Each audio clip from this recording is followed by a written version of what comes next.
And boom, welcome back, everybody, to the Omniverse Comics Guide podcast. I am your host, Eric Anthony.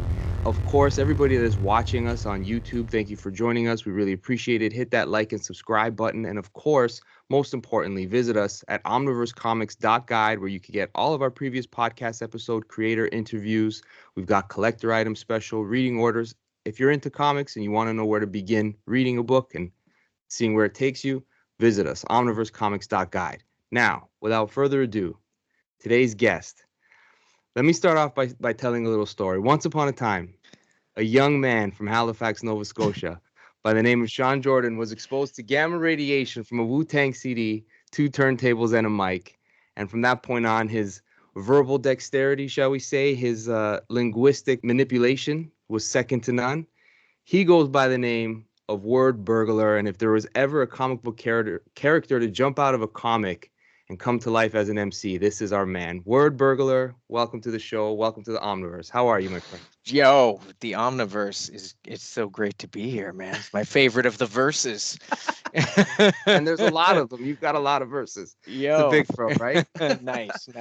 Yeah. Thank you for joining us. Last time that we hung out, we were in the Cave of Solitude, my previous podcast. So this is your first time with us joining the Omniverse. So thank you for being here. You are, for those who didn't listen to that episode by chance, check it out. But we'll catch you up because our guest today is the nerdiest rapper you could find, let's say. Like, his comic book bona fides are up there with the best of them. Would you say that's fair? Sure. Yeah, I'm honored. I mean, it works either way. I'm also the rappingest nerd you might find. Exactly. I take both very, very seriously. So yeah, thanks, man. Yeah. It's the double entendre of it all, right? Perfect. Let's kick off by taking care of some business. So this year marks a 10-year anniversary coming around for your album, Rapplicable. Great album. Yeah. I remember seeing it at the Silver Snail right at the register every time I was buying a comic. There it is. Word up. There it is. Yeah.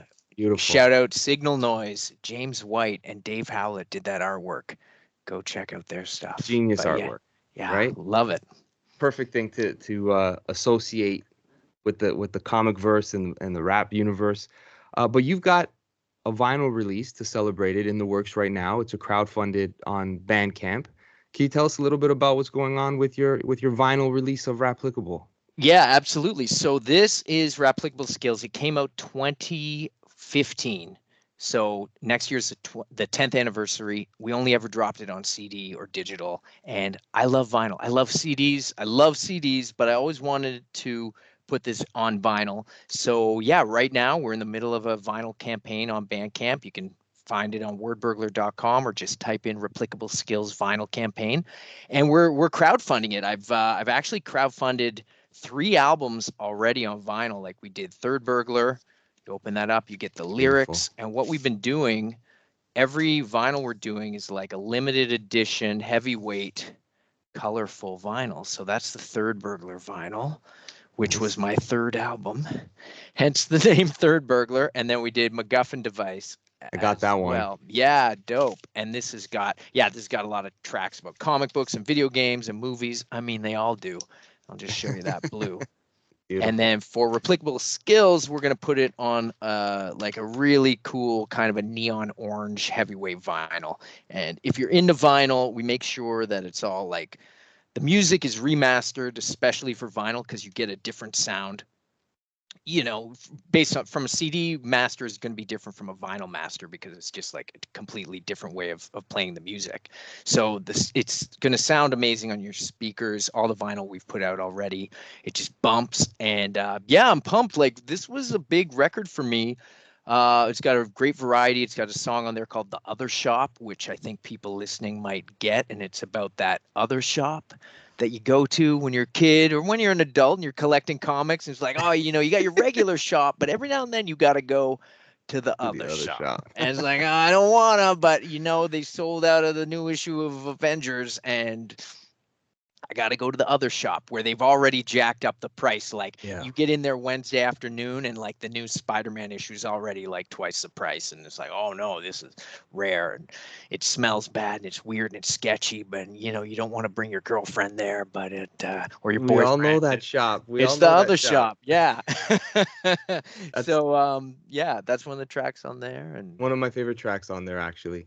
Because thank I was also listening to the Spinner Rack EP that you put out, and that song was featured on there as well, and it's perfectly sequenced for the theme, the Spinner Rack, just how there's all those different aspects of being a comic book reader and collector, and then there's that other shop that we all had to go to sometimes to be like, shit, we gotta find that book. We gotta go there now. I Great know. song. Exactly. Thank you. Yeah, yeah. The remix is on the Spinner Rack, which Yeah. again, listeners, you can go download it for free right now on Bandcamp, and that's a 7-song EP that's all comic book themed. And because we've talked before, and for people who don't know, I used to work at 2 different comic shops. I worked comic retail for like 12, 13, 14 years or so. Like I started in high school. I worked at Strange Adventures in Halifax, one of the greatest stores ever in the universe, in the Omniverse of comic shops. And then I worked at Very Silver nice. Snail back when the Snail was on Queen West, and up till the move on Dundas West, or at Yonge and Dundas, and I worked there. Um, yeah, I was at the Snail on the last days. For those who remember the Silver Snail, I worked there in kind of like those last days on Queen West. So I was there from, man, I was probably there about 10 years. And anyways, the Spinner Rack's inspired by my life of comic collecting, comic creating, comic selling and retail, and all the adventures in between. And it's a lot of fun. But that's what my music is. I feel like I'm just like trying to like I'm pitching it now to anybody who doesn't know. But yeah, I write what I know, and a lot of it is it's pretty nerdy stuff. But that's what makes it work, though, right? Is that you write about what you know, and when the listener zeroes in on that, they know that it's authentic. Because there's nothing worse than a rapper coming off being fugazi, right? When you are what you are, that's keeping it real, like Yeah. that, and that's always the sort of the flag that people would wave in hip hop of, as long as the person is who they say they are and they're representing that thing wholeheartedly, that's all that matters. And can they rhyme, which you happen to do very well as well. So you got Thanks, everything going in your favor. man. Well, Um, thank you. the Silver Snail, it was an institution in Toronto as far as comic book shops go. Like it was especially the one on Queen Street. I remember going there, and it was almost like your boutique comic store in the city, where it was clean and easy to find stuff and well organized, and the staff was well read and different. And it wasn't just like a superhero store or an indie shop. It really encompassed the whole culture of comic books. It was great. So you worked at the one at Dundas and Young as well? I worked there, yeah. So when I worked at the one on Queen, I was Mm-hmm. there right up till the move. Like I think I To the was there move. from like 2002. I would have started till 2012, I believe, is when we moved to Young and Dundas, or maybe 2011. I think it was 2000. Can't remember, so long ago. But then yeah, I kept working there, after with the move, and yeah, hung around for a bit and then just helped out whenever they needed me, and was just kind of off doing my thing. I've got a rhyme. I put myself through rap school working at a comic store. So what are you surprised by my content for? Right. And because I was always rapping, and they were great, and they'd give me time to go away. I'd go on tour, I'd do something. And, I met so many incredible artists of all walks of life, all genres, like comic artists, musicians, painters, everybody, like, dancers, actors, like just so many incredible people coming through there. And what I always loved about working in comic shops was that it just attracted like the best, coolest people. So I made like lifelong friends working in those shops with my coworkers, and just, customers who became close friends. And definitely is like when I was like, working my butt off doing art, just coming to the shop every day and getting this sort of like creative infusion. It was Mm. awesome.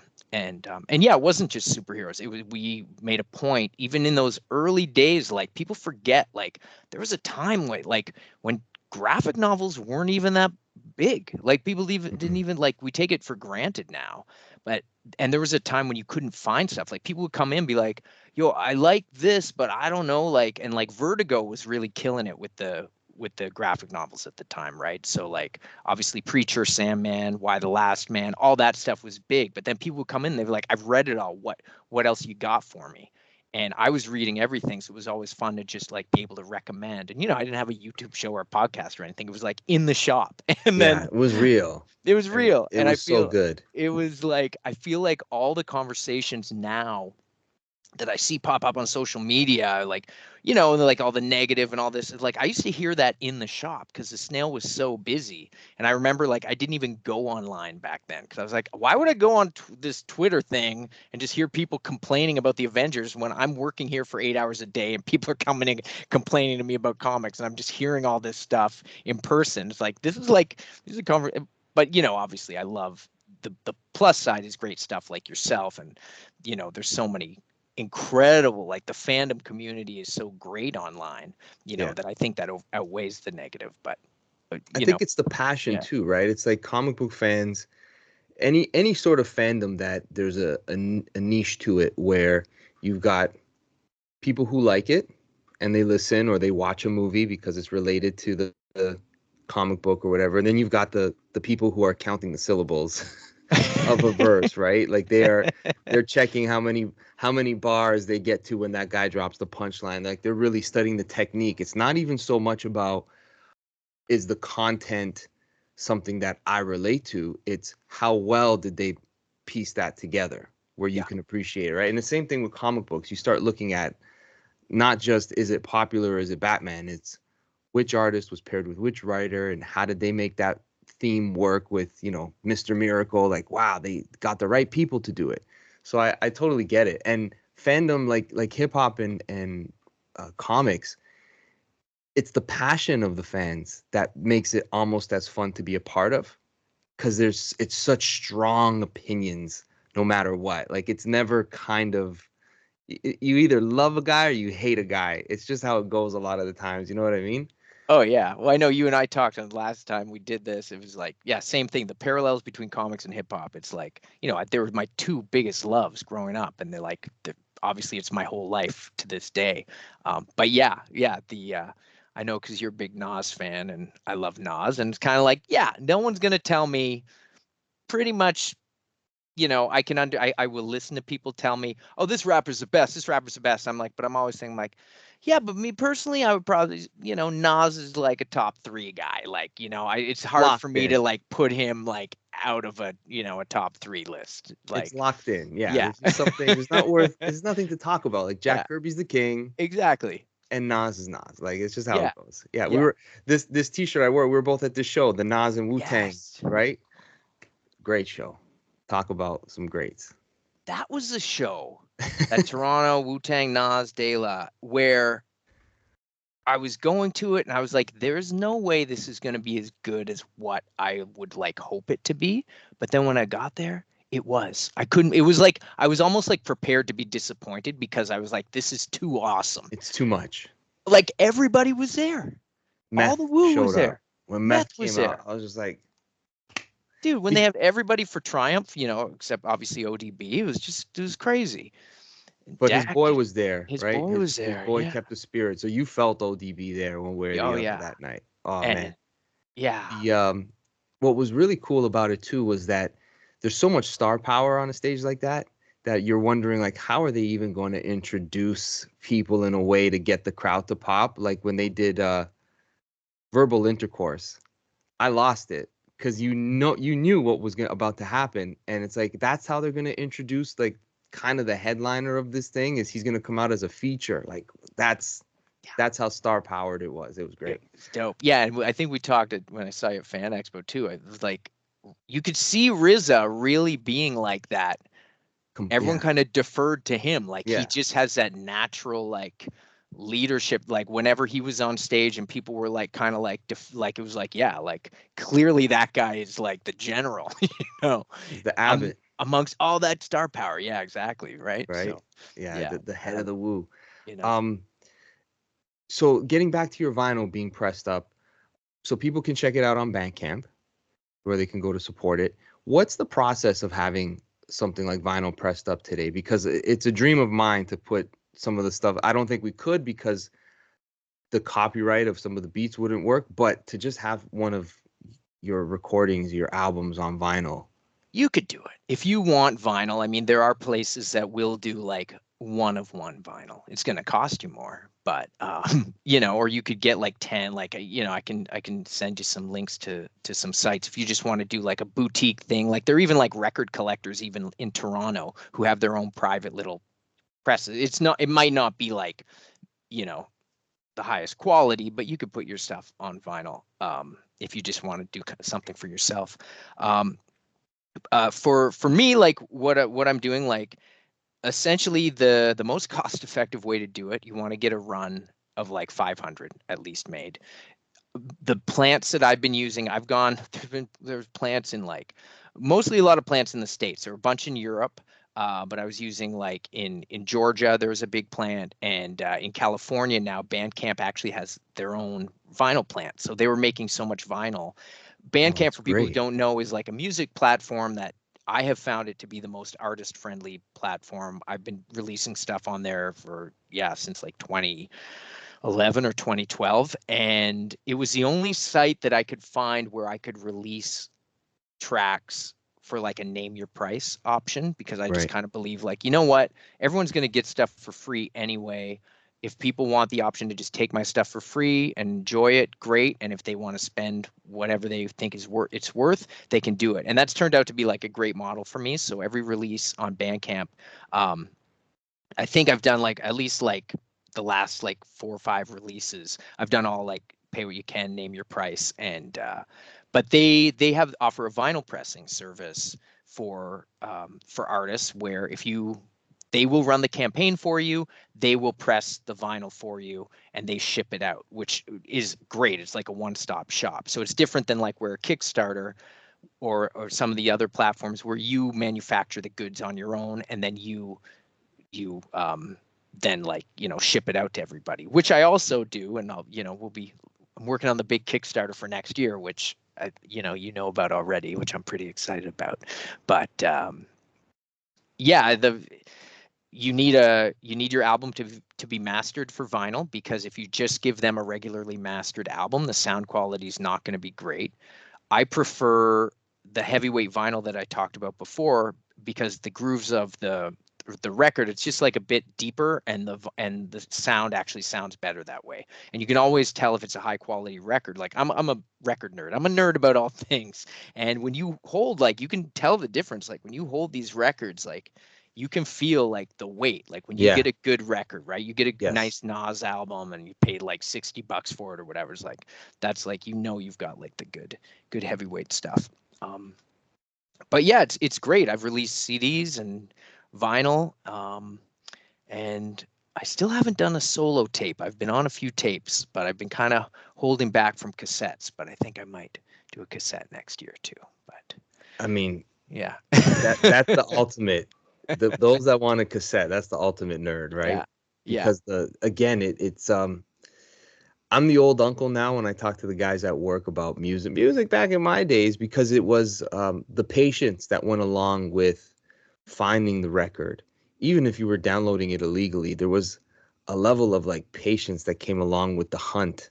But when you could go and listen to the radio and made your own mixtape, or you took all of the CDs that you compiled and you were making mixtapes on that one little cassette, it was, I don't know, it was an art form in and of itself, right? It's the best. I've still got like literally the mixtapes that I made as a kid and stuff. They're all up here. Well, I don't want my Ninja Turtles to fall down, but but yeah, I love that, and that's really what I'm doing now with my records. It's just, and you know, like I used to make up like fake names of songs and like come up with ideas for whole albums that I hadn't even recorded when, you know, like 13 years old, just writing like fake track lists and stuff and imagining. And that's, you know, it's just what I'm doing now. I'm It's just hopefully a little bit better. that's where it starts from though, right? It starts from the imagination and kind of saying, could this be, if even if I just pretend, the next step is to record something, and it's all part of the process, right? It starts with the imagination. So Rapplicable, Yeah. can you talk a little bit about if you can remember the making of the album, how it came together? Because it sounds like an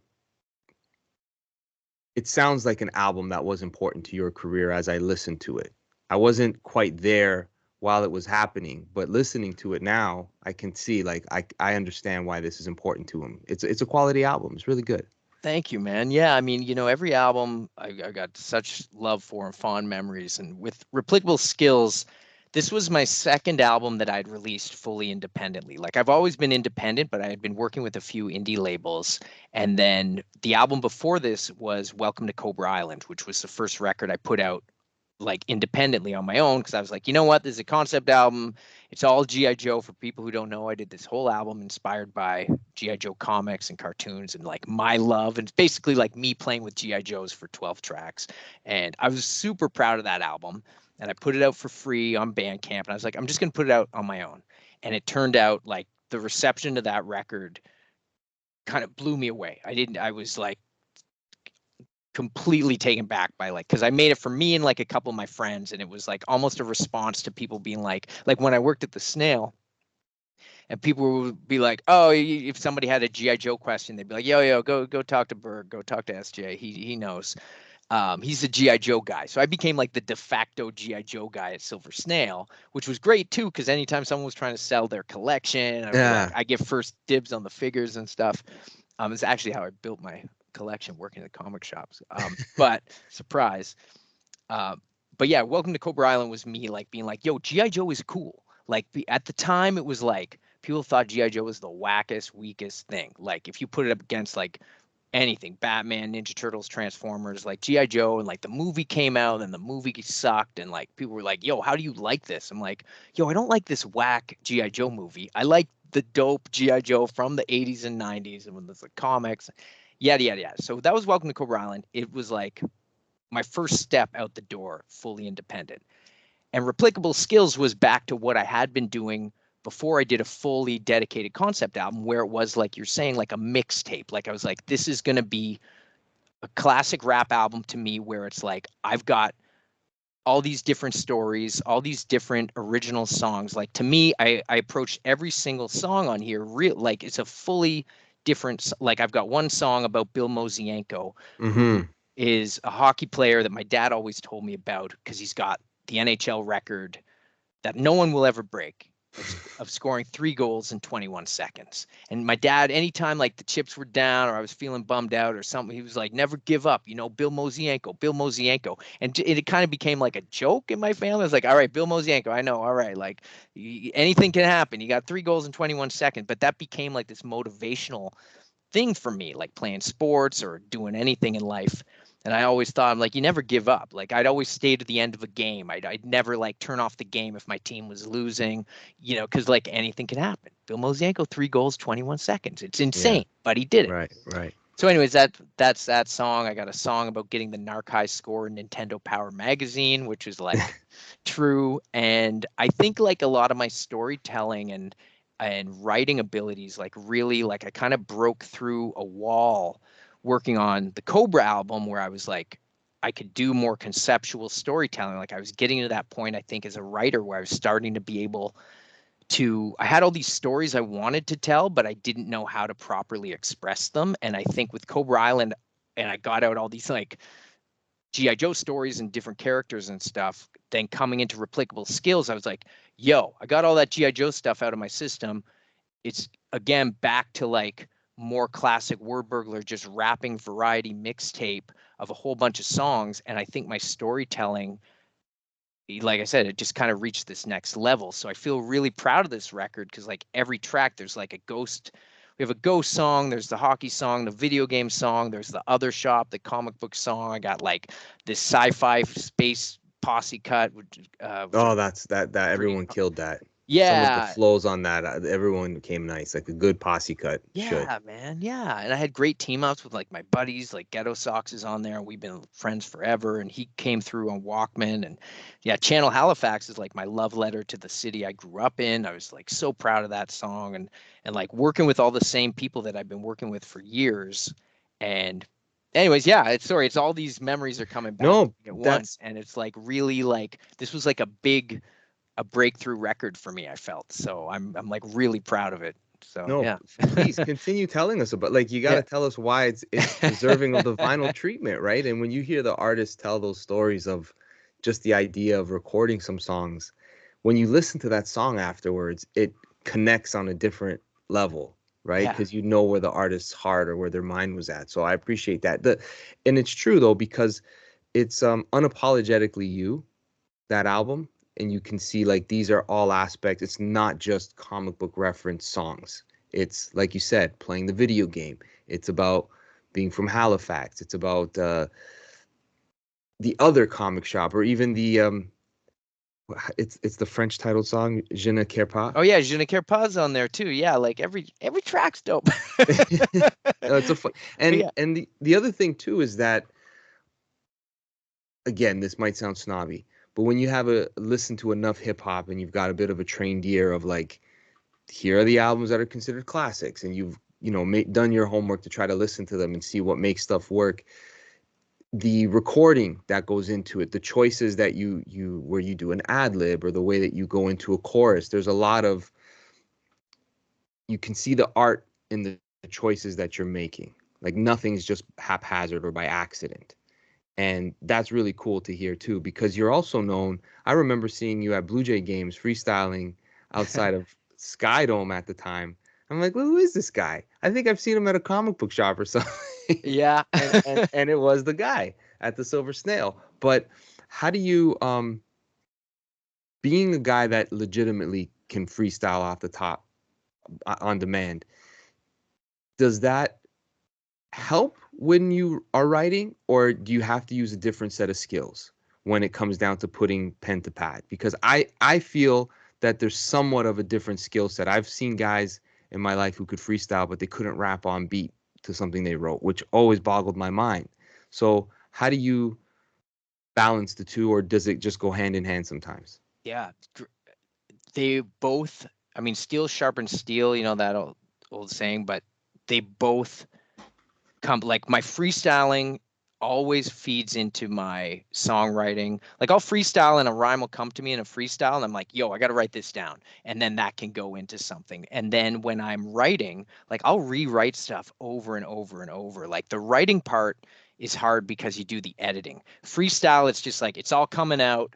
I could freestyle 100 bars right now. If you can put on like an 8-minute beat or something, and some of it might not be like the greatest rhymes ever, but it's just like this free form. There's like a freedom there, hence the freestyle. And like, I love when people give me topics and it keeps me sharp. And that I think really helps with the performance and with that like confidence and that like, okay, I'm jumping out of the plane. I don't know if my parachute's going to work. Let's see if this is, let's see what happens. You just got to go out there, especially in front of a crowd when it's like, all right, just kind of have no fear and just hope you're going to land on your feet. So that, and then when taking that into writing, it is interesting because it is a different skill set, but I'm still thinking about the rhyme. I want to make sure the rhymes hit on every time, and yeah, it's about the craft. Like I love DJing. I love making beats. I'm a good DJ, like if I'm just like playing like a playlist and putting songs together, but I'm not like a mixing, scratching DJ. I never was. I'm not a turntablist. I love that so much. And I know some rappers who do turntablism as well, like my homie Les, and like, some people make beats too. And I dabble in beats as well, but I've never really, the people I work with who make beats, they make beats all the time and they're so dope. I'm like, why would I rap on these beats that I don't feel that great about when I know these people can do it? So for me as an MC, sharpening those other skills, making sure I can freestyle tight, making sure I can write tight, making sure I can record tight, be on beat, like anything that I can do about the art of MCing has always been writing. That's where I've been working on my skills since I was like that kid in junior high. So that's like, I'm just going to be a rapper. It's like, talking about G.I. Joe, I have friends who are like, I buy all these toys and I buy all the lines, Spider-Man, Marvel Legends, Batman's, McFarlane, whatever. I'm like, long time ago, I was like, if I'm going to buy any action figures, just got to pick one lane and I'm just going to stick to my Joes. I still get the odd Star Wars or Transformer or whatever, but I was like, I got to stick to one lane. So that's how I feel about MCing. I'm like, I'm just going to focus on MCing. And anyways, that was a really long answer, but it's a great question. I mean, I do think I've become a better writer in time, but that's because of learning how to edit. It's learning what the good stuff is and learning how to trim down. Like that's the hardest part. Is I could write a song. It's like, yo, this is like a 7-minute song. I want to get this down to 3 minutes. How do I take the best of the best and put it all together? And then sometimes if I release like a 5-minute song, it's like I just couldn't edit it anymore. Right. I've never been very good. People always ask me because they know that I dabble in rapping, and they're like, freestyle. I've never been that great off the top of the head, because it's not that I can't rhyme or come up with the rhymes. It's more that I edit while I'm trying to freestyle, where I'm trying to make it too tight because I'm so kind of stuck in the contour of the beat, if you will. So I've learned to figure out how to flow growing up by memorizing all my favorite rappers, throwing on their instrumentals, seeing if I could keep up and hitting the proper points of cadence and the ad lib or whatever. That when I now freestyle, it's more like a way to get myself started to rapping or to writing a verse. But I've always admired the art of being able to go off the top of the head. What do you consider to be a freestyle? Because there's that debate of throw on a beat and a guy comes in, he could have a written verse and he flows on it. Like I don't know if you've seen the video of Raekwon rhyming over Mobb Deep Shook Ones too. He was doing Cream over Shook Ones, and it went perfect. Yeah. But being able to do that in and of itself is somewhat of an art, to make sure that you're keeping up with the different tempo. What say you? Well, yeah, there's the traditional thought of freestyle's gotta be, and like when I was a kid, it was like freestyle's gotta be 100% original in that moment in time, off the dome. Give me, and like that's what I love. Like, so if I'm in a show and I'm like asking people, give me some words, whatever, tell me some stories, and I incorporate all that and put it into a freestyle. There's what you said about Raekwon, where you're just, it's not a rehearsed thing. He's just kicking a verse he already has in his head. And I've been in so many freestyle ciphers, host them, doing concerts where we bring up a whole bunch of MCs and we just freestyle. At the end of the night, there's a lot of times where the shows is just me freestyling with like other rappers who are there on stage, and you're just passing the mic back and forth. And sometimes you're going to you got nothing. Somebody just gives you the mic. You spit a few bars from one of your songs. It's fine if you want to do it on the beat and it sounds good. It's when you're hogging the mic and you're like not really rhyming and you're just like wasting everybody's time that people are like, no. But 100% freestyle to me is like, yeah, improv spontaneity. That's always the one that I want. I want to hear that. But also if like, somebody throws on a sick beat and I've just like, okay, I know I got like a hot 16 in here. And I'll kind of tell like if I'm in a cipher and everybody's spitting crazy 16s that they like have in their pocket and they're just dropping, like, I'm like, okay, cool. Like you guys aren't freestyling, but we're here together. And then I'll like come off the dome and like go off their lyrics, or I'll drop, I might drop like an a cappella or something from one of my tracks. But yeah, I would say freestyle is improv. But then you see all the stuff on like Sway and Tech and like, these guys have the stuff written, but it's like, Black Thought getting on there rapping. Like, I don't know if, like that famous one where he's on Sway and Tech. It's like some of it might be freestyle. Some of it, he's just connecting all these verses and they're like unlocking in his brain. Yes. Like that's like. That in itself is being able to go crazy. To go for 10 minutes just reciting. Yeah. In and of itself is quite the talent. It's phenomenal. So yeah. I guess it's just, I don't even know if you'd say it's unrehearsed, but it's a spontaneous. It'll never be done again, basically. Yeah. Right? Off the top is you're never going to hear that unless someone recorded it. It's rare that you'll remember it. Here's a hot take for you. I don't know if you want to get into that. No, it's dope. There's this guy, Harry Mack, that does these freestyles where they throw words at him.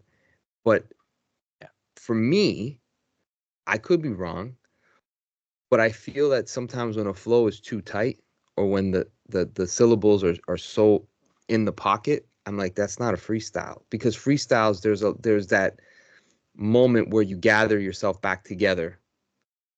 I don't know if what do you say? Can you flip different flow like in a freestyle, nice and neat, and get to that rhyme just right? Because he does, and I'm like, this doesn't seem real. I mean, look, sometimes like I've surprised myself.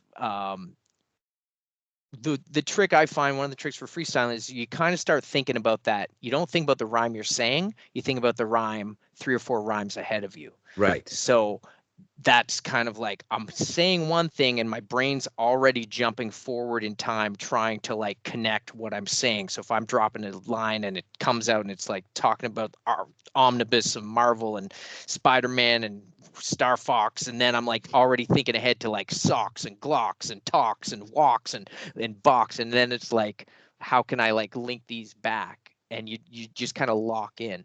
I know what you're saying about like the flows.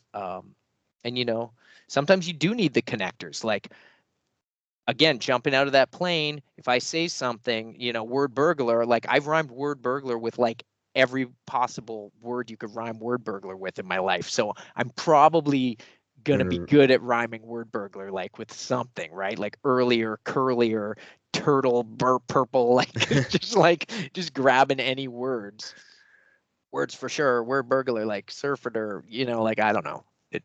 It does become like not a word salad, but you start to the throwing the things out there sometimes spark the idea. It's like the fact that you're just uttering those sounds to find the connective tissue becomes almost like the muse, where it's like, oh, I didn't realize that would connect an idea so much better than just saying it in real life. The fact that I made it rhyme makes it like something. If it rhymes, it's real. That's what I would say. Right? Yeah, I agree. But yeah, the more words the more you do it, the more it gets easier, because like I say, like I've rhymed these words before, so I might be saying them in a different context, but I can easily access a word that's going to rhyme with that word, I guess. But yeah. Got you. Coolest freestyle cipher that you found yourself in? You're like, how am I rhyming with this guy? Did you ever have a moment like that?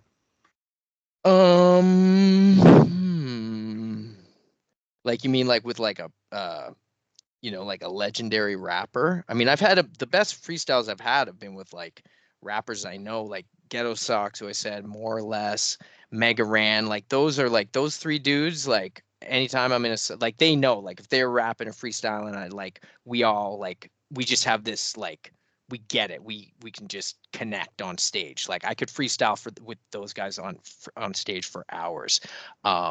I would put them up there with like the top freestylers I've rapped with and like people I know. I'm probably forgetting somebody now that I say that, but in terms of like, I don't know, man. Like a million years ago, I guess I freestyled a bit with Elda Sensei, which was dope. But sometimes you meet these guys and it's after a show, and I know they don't want to be freestyling, and something happens, and it's kind of like they feel this pressure to freestyle, and you go somewhere like a South by Southwest where there's just like so many artists around.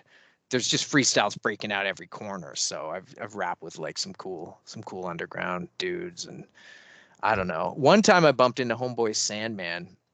Speaking of, do you know Homeboy Sandman? I don't. Really dope rapper. And he's from New York, and I was in Texas, and it was South by was going on, and I was in the Whole Foods, because when you're on tour, I was trying, like, I got to go get vegetables and fruit. I mean, like, because you're eating too much crap. I can't have pizza and burgers and subs again, and fries. Like, give me apples and lettuce. Right. It's like so key. And I saw this dude in front of me. He was like pretty tall guy. He's like, Homeboy Sandman has a very distinctive look. And I was like, I think that's Homeboy Sandman. And I'd never met him before, but I was a fan of his music. And he has a rhyme about people notice him in Whole Foods. And that's where my brain like went. I'm like, yo, he actually has a rhyme. Like it was something like, I get so fly, I get stopped in Whole Foods or something. And it locked into my brain. I just walked up to him. I go, you're so fly, you get recognized in Whole Foods or whatever. And I basically freestyled his rhyme to him. And he was like, yo, what the heck? And then like, so we kind of bonded then, and we've been in touch over the years since then. But that was a cool sort of surprise moment, which is, I guess, a mini freestyle. No, that's real cool, especially when a rhyme comes to life, right? That is so random that what are the chances that someone's going to approach an underground rapper at the Whole Foods and actually recite to him? That's dope. Yeah. that you That got a was chance pretty to even cool. to do that, just to be the guy to be able Yeah. to do that is dope. Yeah. Good on you. Yeah. So that's fun. Um, let's take it back to the beginning a little bit, because I always like to know people's what made them fall in love with the art form. So for both hip hop and for comic books, let's start with hip hop first. What was the early moments that made you just you were glued to the screen, glued to the radio? Was there a song? What was it for you? Yeah. I mean, the one I always think of is like Fresh Prince. I had, you know, a lot of the kids I knew and like my cousins, like my older cousins and some older kids in the neighborhood, they were all like everybody was into rap and stuff. And so I had like rap tracks tapes, which were these mixtapes back in the day, and they had like a lot of like late 80s stuff on there. Maestro Fresh West was on there, like Run DMC, all these things. And I remember Fresh Prince was on there, was Nightmare on My Street, and I had like a dub tape of that. And it was like I got to know all those songs. But I remember going to Sam the Record Man, and there was a single, which was like a cassette single, one song per side. And it was, I think I could beat Mike Tyson by DJ Jazzy Jeff and the Fresh Prince.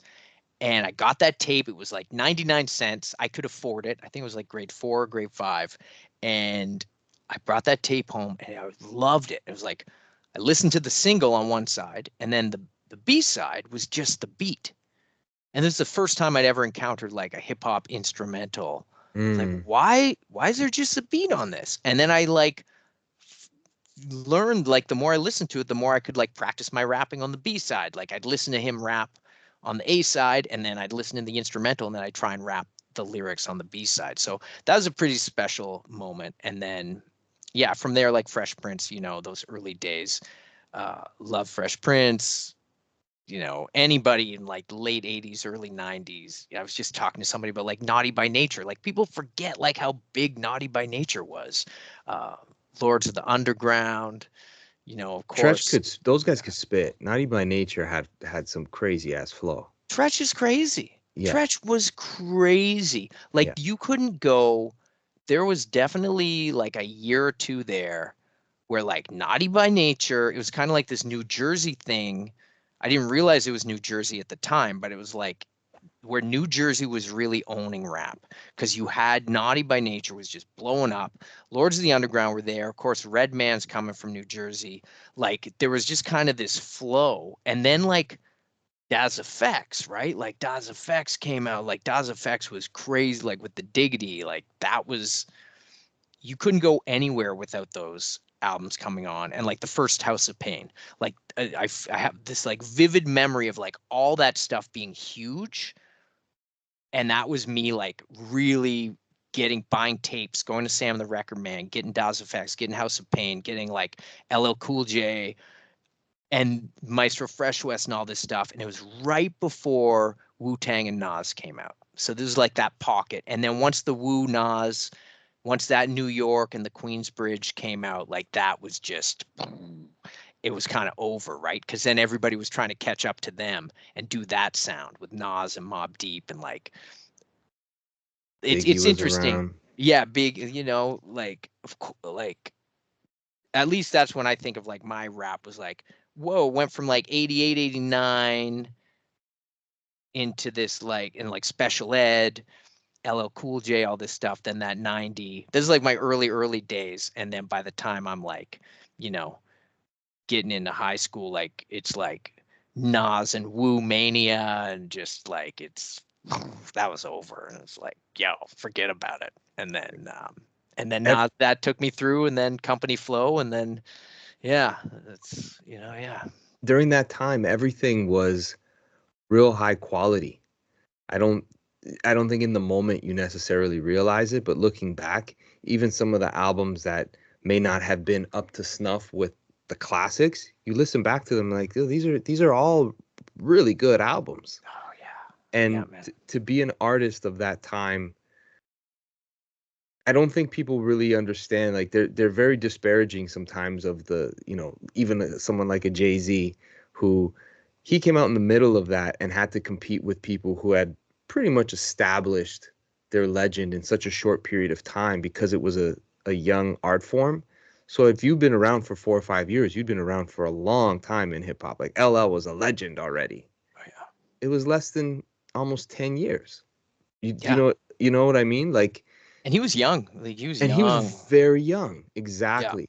Yeah. So the competition back then, it just made everybody put out quality music all Yeah. across the board. From east to west, you had Outkast in the south, Tribe Called Quest.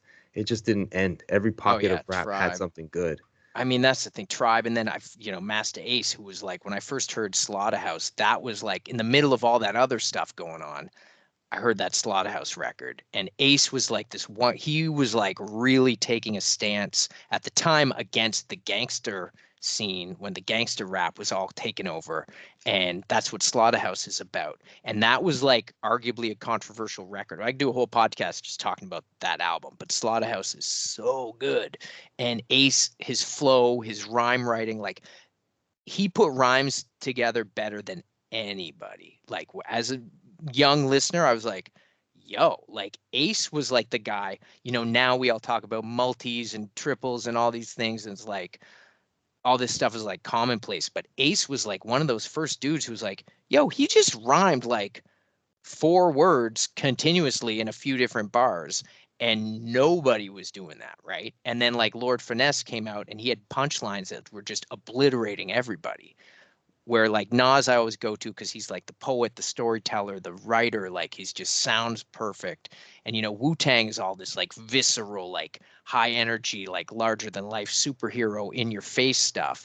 It's super dope, but like yeah, like to me, like when I'm writing, I'm always trying to make the best rhymes I've ever heard. Like I'm always trying to find rhymes that I've never heard anybody else say. I'm always trying to say words I've never heard rhymed. Like that's always been like if I'm going to make this contribution to this thing and like my word burglar, like what I love to do is truly burgle the words and make them hot and like turn them and rhyme them in ways people haven't heard rhymed, even if it's subtle and you don't pick up on it. Um, and that comes from probably Master Ace and then Lord Finesse with the punchlines, because Lord Finesse was like king of the punchlines. Like as much I as I like love everybody else, it's like Lord Finesse was the best punchline writer. Like I can't like he was the king. Yeah. Yeah, your style, especially I was listening to on Replicable Skills. I was gonna say there was a certain level of Master Ace that I could hear Okay. in the you have a theme, because Master Ace has this really cool thing where he'll make an album about a bunch of different things, but with the skits tied into it being a story. Like there's a connective tissue in it. I remember listening to Long Hot Summer, Beautiful album. Yeah. and the way that it painted the picture of being in Brooklyn, and then the song would be about, going on a date with a girl from Brooklyn. It wasn't necessarily the storyline of the album necessarily, but it all came together with the skits and then focusing in on a subject on such a simple things like a song like Beautiful, where you just talk about things that you think are beautiful. Yeah. And the quality of rhyme is what's going to make it rock. Yeah. Not just the nowadays, oh, we want to catch a vibe, we want to turn up, like everyone says that, and there's nobody has the patience to appreciate, like, did you hear how he chose to say that? Like, yeah. He's not lazy, man. He's not lazy. And he makes it sound quite seamless a lot of the times. Yeah. And you can even hear, I tell a lot of younger guys I work with, Eminem had a big inspiration from Master Ace. If Yeah. you know if you know what to hear, you can hear that tightness of rhyme where it almost seems like, did he even rhyme that? 100%. No, and I feel like Eminem has definitely like said that before, and they have one song together, but I'm surprised, like, I don't know if we talked about this before, but if like if I was like Eminem and I'm like that big, like a guy like Ace is still under the radar. Like, I feel like it's like, yo, like, he's do more stuff with Ace, like, criminally under the radar. Yeah. Criminally, because he was in the Juice Crew, and again, we're on a hip hop tangent here, but in hip hop lore, Big Daddy Kane, Cool G Rap are often listed amongst like the Mount Rushmore of Yep. influential MCs, and Ace was in that group. Yep. And I think it's an injustice that he's not included more in the conversation of rappers of that time. Yeah. Oh yeah. Those dudes. My I mean, 100%, man. And Cool Keith, I got a shout out too, who's also like, I mean, that's my top three probably. Nas, Mast Ace, and Cool Keith. That would have to be like and Cool top Keith three. is a niche. He's a niche rap. Like he's an interesting guy himself. Like he doesn't care about what anybody thinks. He's just gonna make what he feels like. That's what's so good about him, man. And he's put out more raps, more songs than probably anybody. And if you take his like 100 best songs, they're incredible. Like he has hundreds and hundreds of songs. That's what's insane. Like I can't keep track of them. There's this one guy, Atomic Chronic, shout out if you're listening. And I don't even know if I've ever met this guy in person, but he's a super cool Keith hip hop head, and he knows I like Keith, and he'll like. I feel like every week he just messages me like he's like, "Yo, check out this new Cool Keith thing. Check out this." I'm like, "Where did all this stuff come from?" But yeah, he's for anyone listening, go check out Dr. Octagon, go check out Dr. Doom and Matthew. Oh my gosh, so many funny. He's got, and of course, Ultramagnetic MC. See, we could just go on and on and on. And then, of course, MF Doom. I mean, there you go. I got four. So, like, who's, and then who rounds out the fifth? I don't know. Is it Black Thought? It's tough. There's a lot, man. There's a lot. It's impossible. It's impossible. Yeah, that's the fun debate, right? The top five, because at this Redman, point, I don't know, man. I love Redman. Yeah, I Red's put him incredible. in my top 10. Absolutely. Yeah. So, how about for comic books? Where did that love for the comic books come from? Well, reading them just again as a kid, like my uncle had a barber shop and he had comics in the barber shop, and he'd let us like read them or take them home, and going to spinner racks, finding spinner racks in gas stations, at the grocery store, corner stores. Growing up in Halifax, both my parents were from Toronto, and they had me when they were in Halifax. So they'd be driving back to Toronto. We drove back and forth to Toronto all the time. Wow. So you got a kid in the backseat of the car. How do you keep them entertained? My parents kept buying me comic books in the backseat of the car, driving Halifax to Toronto. Great, the best parents. Shout out, mom and dad. I love you guys. And man, like 18 hours car trips, with kids in the back. We'd stop usually in Quebec City, nice halfway point.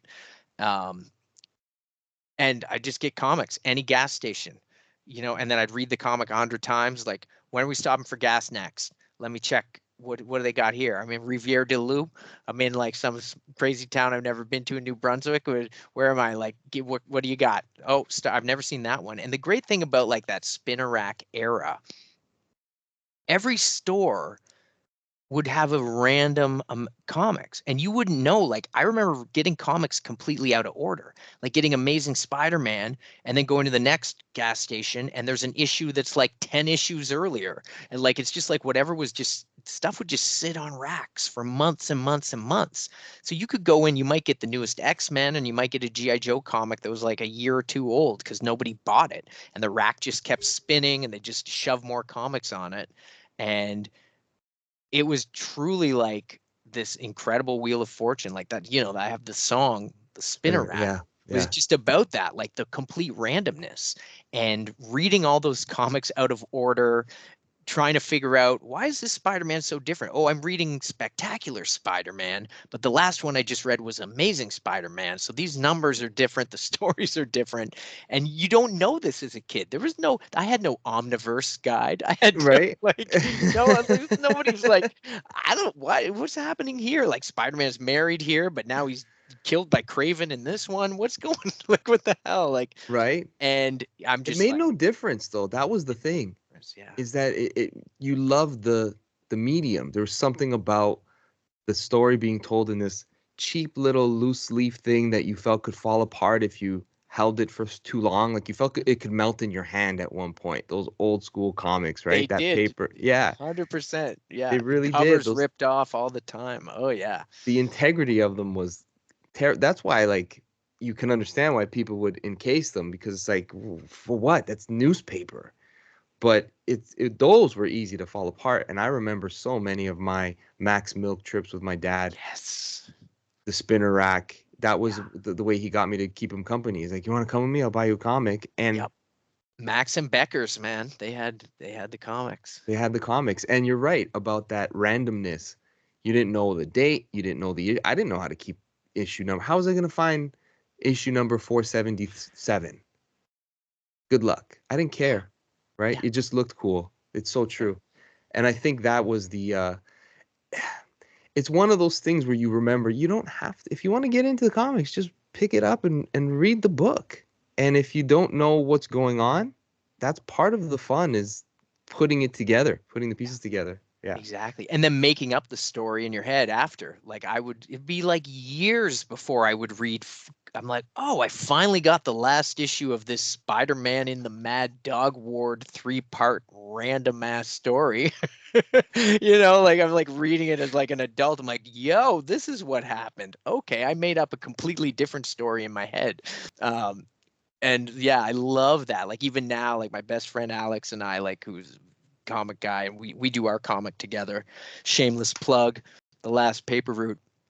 And we'll be talking. He runs a comic store in Vancouver, his own like traveling comic shop. And yeah, just talking about the randomness of back issues or like stumbling on stuff now where it's like, yo, like this is issue 39. I only had 38 and 40. I never read, and you realize like 30 years later, I never read issue This is the 39. missing link. Yeah. This is the one, and then it's like, oh, it's actually kind of sucks, but It's true. it's like, but I just recently picked up the Superman omnibus of the Triangle era because yeah. that was like when I was Oh a yeah, kid. I was learning to read during those definitely years. Triangle era. I love it. Really, right? I was grade 2, grade 3, Yep. and so many books that I had are included in this, but now I'm filling all of the gaps of like, oh, that's how that story ends. Like I only had part one of, Red Glass, or I had Yeah. only read these many, and oh, that's where Lex Luthor dies because I caught up to the point in the Superman stories where the Lex Luthor 2 with the long hair and the Australian accent was around, and I'm like, what happened to the bald guy? Now did it start right before Death of Superman, or was it? Did Death of About a Superman year. start it, or like It was about a a year year before? before. Yeah. Right, So and then it goes all the way through Funeral for a Friend and like all those all of tie-ins, the those. Blood Heist or whatever that thing was, or Bloodstone. Was there? Oh, sorry, because That was Justice League was involved in it too. I think Justice League had triangles on it at one point too. it tied in with the death of Superman. So I think Yeah, you needed to have one of those to keep and what was crazy about it that didn't occur to me until now is Superman was a weekly title, and you had at the time pretty big superstars in the comic world working on it between Roger Stern writing, Dan Jurgens, Jerry Ordway, Louise Simonson, and then of course quite a number of really talented artists. That this was coming out every week and the story continued. It was quite a feat yeah. to be able to Oh do yeah. that for so long. So filling in those stories like, yeah, this one's not so good, but wow, it's a lot better than you like. It's a one of those titles of the late 80s, early 90s that I think caught flack because it's Superman and it's like the Boy Scout, but it was quite a good title It's for a so weekly good. title. Yeah, Oh yeah, man. Like, well, I love Jurgens, and like they fleshed out Metropolis a lot too, right? There were really so did. many characters. Um, yeah, and like, I liked the Reign of the Superman, and like It's again, I was a cool. kid, like that was cool. It was like exciting trying to guess is Superboy the real super? Is he what is he, a clone? Is it the Eradicator? Who's Steel? Like, how can this be? Like, that was like a fun mystery, right? And that whole weird time when there was like 4 Superman comics coming out, and then the Batman, like Nightfall, which is just a complete ridiculous. I don't know if you've read Nightfall, but I did. it's yeah, it's just like madness. I remember at one point, I think Bruce Wayne's like fighting ninjas, like there's like half naked ninjas, and like stuff just gets crazy. It's a crazy time. Yeah, it was a crazy time. But Comics Bane were was so selling like badass. Yeah. comics were selling like crazy. So many new characters. Everything was a collector's item that was going to put you through college. Yeah. And I think that the what do they call it? The balloon pop, or the industry having that moment where it almost collapsed. But what there was a lot of quality stuff still, Hmm. I think, during that time. Oh, When for you sure. worked at the Snail, 2002 to 2012, that was a sweet time for some really, really great stories. I'm glad you say that because it was. It was, and you know what? It was a bit of, it's funny. My time when I started working comic retail, I was in high school and I feel like it was around 97, 96, 97. And then I was working all the way through and I worked at the Snail 2002 up. And that was like, it was kind of a dark time in comics. There was a lot of like Marvel went bankrupt. The industry basically collapsed. The collectors had just totally destroyed it. The speculators, Wizard, all these things, all these factors contributed to just, and then it was at an all-time low. But during that period, nobody was paying attention. And Marvel, after the debacle with, when they booted, like Mark Waid was starting to do the greatest Captain America story ever, and then they're like, no, the Image guys are coming over, and we're gonna do this Heroes Reborn thing. And then was like, oh man! But then after they cleared up that Heroes Reborn mess, stuff got really good again. They brought Wade back on Cap. They had the Busick and Perez on Avengers. Busing, yeah, oh my God, the Perez Avengers was good. You had Daredevil was great. It was like Carl Kiesel and was it Cullen Bunn? Maybe no. Um, the name's escaping me. There's the Daredevil was really good at that Daredevil time. You was, had I think, Marvel. wasn't it Kevin Smith came on in Marvel Knights, and Yeah, then this is just pre before that. that? I think Okay. this was just before that. But then the Marvel Knight stuff turned out to be a lot of fun. Like there was some great stuff there. But then yeah, 2002 again, like no one knew what was going on. Like and Buffy in a big way brought a lot of people back to comic shops because Dark Horse did the Buffy the Vampire Slayer comic series. And all of a sudden, all these people like there are these little moments like that where like, and then Joss Whedon was getting a lot of traction, and then he would go on to do Astonishing X-Men, right, with John Cassaday. Um, but yeah, 2002, and I mean, I've got basically any good comics that came out from 2000, from like if I was working the comic shop, I've got those comics from that era. And like the Goon, like weird stuff under the radar that people didn't really know about before the Goon became a Dark Horse book. It was this indie series. Invincible, Walking Dead. I probably told you my Walking Dead story. Like I put Walking Dead #1 on the shelf. I was working in the comic shop that Wednesday. I was there 6 in the morning Wednesdays. Like I rap about and remember the fan base on Spinner Rack. But I put Walking Dead #1 on the rack. 6 a.m. Stocked the shelves. Put all these other books up there. Infinite Crisis or whatever else was out at the same time. I feel like it was always Infinite Crisis. There was always an Infinite. That just never went away. Um, and I remember reading it on my lunch break because I would always read the new comics at lunch. I go into the back room at lunch, stack of comics, I read Walking Dead #1. I was like, it's just a 28 Days Later ripoff. Put it back on the shelf. It wasn't until like a year or two later when the trade, and I kept reading it every month, but I never bought them.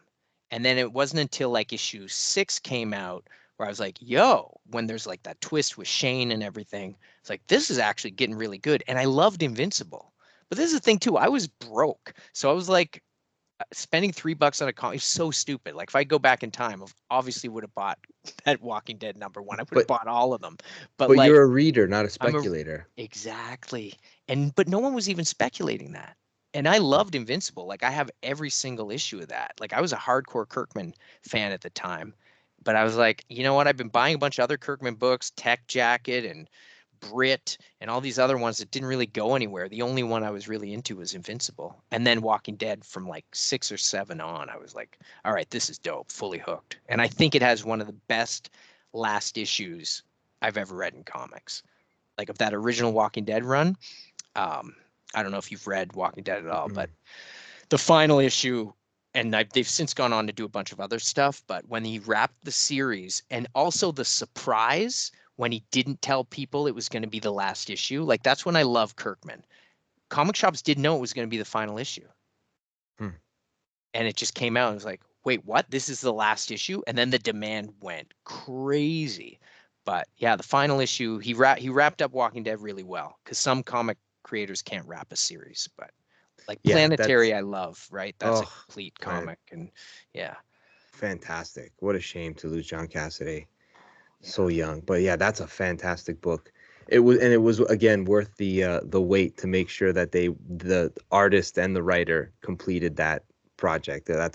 Even though it took so long for them to put it out, you don't remember that as much anymore now that it's completed. That's a nice omnibus actually to have. Yeah, I've got the I don't know if you can see in the camera, but I got the absolutes. You got the absolute planetaries. Yeah. That's very cool. Yeah. I got the omnibus because I saw that my buddy Shane had that was the one omnibus he owned, and he said when you take the slip jacket off, it's the book that they have inside. Yeah. Planet, the one that they refer, so it's in that is really cool. Yeah, man. Yeah. Oh man, you're making me want to dig it out. I've got a sketch from Cassaday too. Oh wow. But I don't think it's not in here. It's in my sketchbook. But yeah, man, this absolute planetary. So good, man. Great time for comics though. And I'm not just, we talk about it frequently when we do our lists and talk about, books that are going to be re-released and omnibuses that you should check out or whatnot. 2002, that sweet spot where, like you said, right after Heroes Reborn, and then you get the Ultimate Universe that happens. But both DC and Marvel, like the competition between them was so good that both sides were coming out with stories involving characters that weren't necessarily your top 3 or top tier characters. Like Captain America was your main guy because Brubaker was killing it. Green Lantern was killing it because Jeff Johns was on point. Like that kind of stuff was happening. It was great. It was great. It was you're absolutely right. There's so many good books. I mean, Spidey, they did the One More Day, they did Brand New Day. Everybody always forgets about the other. Not talking about the other shop, but there was like before One More Day. One More Day, it was the other. He had a lot of controversial storylines. Yeah. Straczynski. But that pocket of time with him and Romita, I love that stuff. Before he does the Gwen Stacy storyline, I was loving everything that him and Romita did. I thought it was top tier Spider-Man stuff. But yeah, there was a crazy Spidey story with Romita before him where they had the spider baby, and then the story never went anywhere. That was Mary Jane. Yeah, do you know what I'm talking about? It was during the Howard Mackey time. Is it Howard Mackey? Yeah. Yeah, a lot of people don't talk about that era very much. Let's talk about it. We should. I haven't Finally, read it. You're one person I could talk to. I got to read it. I have those issues. I'm like, yeah, Spidey. Since those days at the gas station, man, I've been a hardcore Spidey. Yeah, there's one issue where Mary Jane goes into labor, and like then Norman Osborn is kind of seen in the last panel, like going off with what you think is the baby. They tell Mary Jane the baby didn't survive, and then it's like, yo, did that happen? Like people don't even remember that happened, and then just nobody ever talked about it again. I feel like my pal Adam Chapman would remember that storyline well. He's a big Spider-Man guy. Put me in touch with him. I want to find out because I'm like, that was a thread that was like, I don't think it went anywhere. I think I bugged Dan Slott about it one time, and he was like, "Oh yeah," but like, and Slott knows I love Slott's Spidey. His stuff is great. Yeah, you know what? The One More Day was a very frustrating storyline that they used to relaunch the character, which I can understand is polarizing, but what you get out of it because it happened, at least you got a lot of really, like Slott's run on Spider-Man was something special. I think because it was a consistent 7 and 8 every month, you don't realize how hard it is to keep that pace and that level of satisfaction for a character that everybody has this is the best writer, that's the best artist. Slott did a good job. I mean, Spider-Verse, Superior Spider-Man, Spider Island, like awesome stuff that he stuck the landing to as well. You're making me. I'm just gonna be digging out my long boxes and rereading all this stuff now because That's the fun about it's podcasting good. about comics, right? It brings Yeah, you. Let me read that next week. yeah. For sure, Because for he sure. made the Clone Saga. Like I have a soft spot for the Clone Saga because I was again just a kid. Like I was like early high school reading every issue of the Clone Saga, and I was like that one dude who read everything of Clone Saga as it came out, all the way past Clone Saga, Planet of the Symbiotes, like all that bananas, just batshit Spidey stuff. And I still think like the J.M. DeMattei's Lost Years miniseries, So which was good. all about Kane. It was so good. Like there were great moments. It's like you're saying like One More Day sucked, but we got all this great stuff because of it. I'm like the Clone Saga was kind of clunky, but then there was some gold that came out of it. And then years later, when Slott did, Clone I think it was Clone Conspiracy. Conspiracy with Ton of Jim way. Chung. I loved that. I, It I, was I, like it was so dark, man. yeah, It yeah. was No, creepy. the Clone Saga. There was a lot of stuff there that was really fun, Yeah. really good quality things. I think the problem with it, and it's just like every movie sequel. It's like Terminator 2 Dread. is It so happened. good Yeah. that well we've got to make Terminator 3 because people are it's just going to make us money. Yeah. And then at that point it's like, well, you're ruining Terminator 2 if you keep on making 5 more of these. And it's kind of like I don't know how you feel about the Bad Boy movie series, but like 1 and 2, that's good.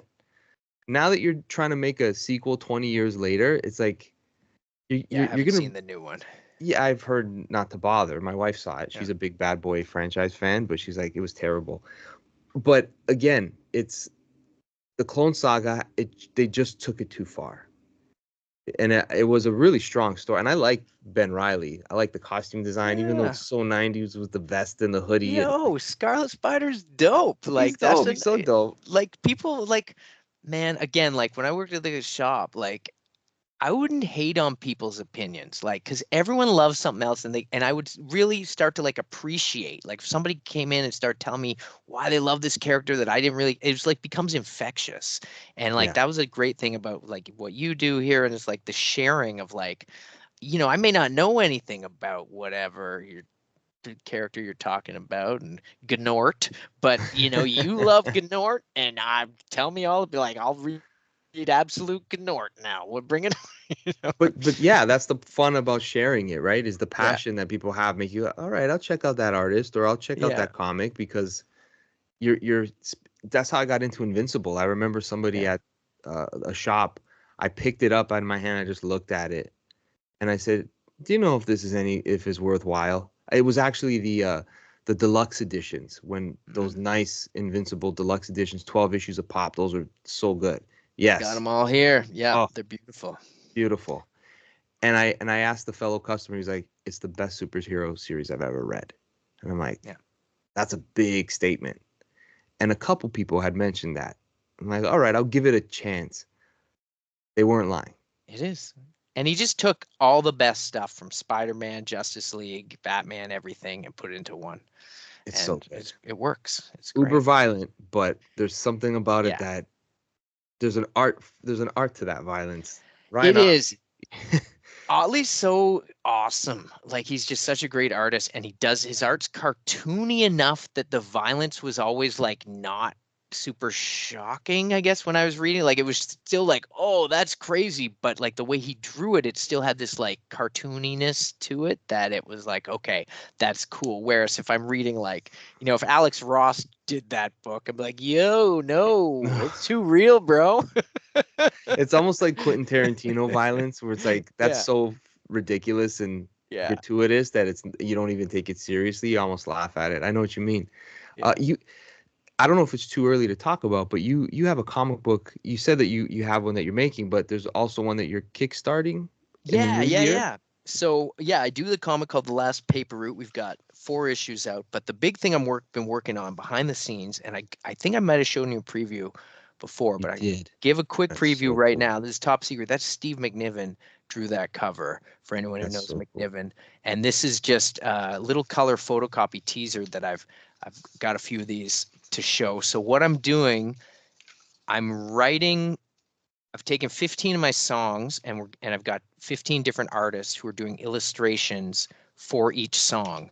And you will read, like, some of them are like it's an 8-page comic. So here's Jason Lowe of who's working on Dazzler now and a bunch of Marvel stuff, doing Toronton, Verbzerker by Troy Little. I don't know how much you can see here. Spawn Guy by Cody Peters. That's inspired by working at the Snail, and like the world's biggest Spawn fan used to come in. And I was like, this guy's like a character. So I like basically the song Spawn Guy is like me like taking this guy to like this next level. Like he was a nice guy, but he was like, he would come up to me at the, I'd be like working at the store, putting stuff on the shelf, and I'd be like stacking a Wolverine book or something. And the guy'd be like, yo, you like Wolverine? And I'm like, yeah, Wolverine. Well, of course, it's cool. Love Wolverine. Yo, Spawn could kill Wolverine.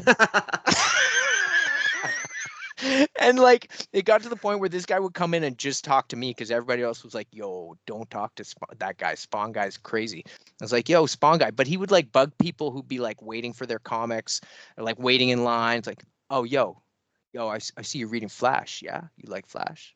Yo, Spawn could kill Flash. And it was like Spawn Guy. So I have a song called Spawn Guy, which is like, could be like the real Spawn Guy's cousin, because he's like next level Spawn Guy. For anyone who hasn't heard it, you can go check. You can download it for free. It's on Bergonomic. But anyways, this comic is, we're going to launch it on Kickstarter. Probably it's looking like February. I think we're going to launch it, and hopefully I can come back and talk to you about it when we do. But yeah, I've got 15 artists illustrating my songs, and I'm writing. Basically, I've written out my song as like a treatment, as like a comic book treatment. And so when you read the comics, it's all the lyrics to the song. So it's kind of like music videos, but they're the comics. And every copy of the comic is going to come with a free copy of the album, so you can like get a digital download. Probably going to do it on cassette as well, and then you can listen as you read along. And it's just like a dream come true. I've been kind of working on it behind the scenes for like 3 years, just working with different artists, and because it takes a long time to do all this. And I'm just sort of one guy. I'm not a comic publisher, but we got a crazy lineup. Kelly Tyndall, Brenda Hickey, Mike Holmes, was an old friend of mine who's done a lot of my album art as well. And he's doing Wings of Fire. I don't know if you've ever seen those. Or these dragon graphic novels, really, really popular YA series. I think it was like Amazon's, shout out Mike. It's like, I think their #1 kids graphic novel series. But yeah, and yeah, Steve McNiven and, one of my best friends, Dave Howlett, inked him, and then Dave's illustrating stories. So here's the other shop. There's a sample. And actually, as part of the Rapplicable Skills crowdfunder right now for the vinyl, you can get the full Other Shop comic as a digital PDF as one of the reward tiers. So if you want to get a sneak preview, you can check it out. So very cool. I like it. Anyways, thank you. Yeah, man, it's that's genius. I'm happy that like that makes perfect sense. It's just taking the two things I love and putting them together. Beautiful. Yeah. I love it, man. Well, definitely when that launches, we're gonna have you back on, talk about the comic tying in with the music. But again, people can check out this Kickstarter or this crowdfunding on Bandcamp. Yep. Yeah, and just it's the link's right there on wordburglar.com. So you can just go Rapplicable Skills. Appreciate the support, and yeah, this is awesome, man. I feel like we could just talk for hours. We could talk for hours. We could do it. Yes, we do our own other podcast. Yeah, it could definitely be. So right now, as we record this, it's Tuesday, October 22nd. This will probably come out in a couple days, probably by the end of the week in October of 2024. So when does the Kickstarter end for people? I think last day is November 15th. Okay. So get in. So get in there, everybody, and check it out. It's going to be worth it's going to be worth it, because the vinyl that I have of the MacGuffin device, again, quality vinyl. If you are an audiophile or a comic book fan, it's going to be worth having in the collection. Mr. Wordburglar, I appreciate your time. We got to do this more often. because I think our algorithms of growing up are very, very well in line. So we got a lot of things we could talk about. 100%, dude. It's such a pleasure. Thank you for allowing me to come on here and just like geek the F out. Absolutely. Anytime. Where can people follow you for all your other social media stuff? Instagram, yeah, the Wordburglar on Instagram. On Twitter or X is Wordburglar, but I'm probably most active on Instagram, I think. And then there's Facebook. I'm on Facebook. There's a Wordburglar group on Facebook too. And yeah, Bandcamp. We've got great little chats that pop up on Bandcamp, and I do podcasting from here from time to time too. It's all at wordburglar.com. You can find it. Check out the videos, like 1984. Go watch that video. Yeah. Yes, I gotta say, a compliment to you, the fact that you purposely write your rhymes and you never curse. That in itself is a skill set that I don't think people pay enough attention to, but it is quite noticeable when you don't hear one in an art form that almost encourages it. It's hard not to. Let's put it that way. So good on you. Well, thanks, the music man. is kid friendly. Yeah, like I used to do it, and I think around 2012, I something clicked, and I was like, you know what? The hardest thing to do, man, is not swear, and like try and find other. So I always try and find other words, and then on a once in a blue moon, if there's, I want to always use the best word for that situation. So I think I do say asshole on MacGuffin device because no other word. It's, the line is opinions are like assholes. I don't want yours. And I was like, no other word. That's like the asshole's the best word for that situation. Yeah, And, sometimes that's the one that works. And so I was like, it's got to go. But other than that, it's like, I think about it. I'm like, yo, I said, yeah. But thank you, man. Thank you. It's fun to do. And yeah, I don't feel bad, rapping in front of my kids now. Exactly.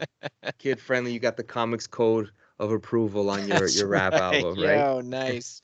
Nice one. Nice. All right, everybody. Thank you for hanging out with us. Please check out Wordburglar and all his different stuff that he's working on. Any shows that he might have coming in the next year. I think you're done touring, so for the most part this year. Yeah, I'm playing Toronto on the 25th in the Junction, but I don't know if this will be airing in time at Taylor the Junction. And then, I'm playing December 11th, Toronto. More or Less and I are playing at the Review Cinema for a special screening. We're going to rap and perform before the screening of Beat Street. So if you're in Toronto, come to the Review Cinema December 11th. This is the first announcement. Very cool. Yeah, they do concerts and movies there. It's going to be a great night. So Review Cinema is incredible. If you like movies, if you like music, yeah, come through. Fantastic. That's great. Good to know. All right, everybody, omniversecomics.guide. Be sure to check it out. Give us a thumbs up on your YouTube. Thank you, everybody. Thank you, Wordburglar. We will be back soon. Peace.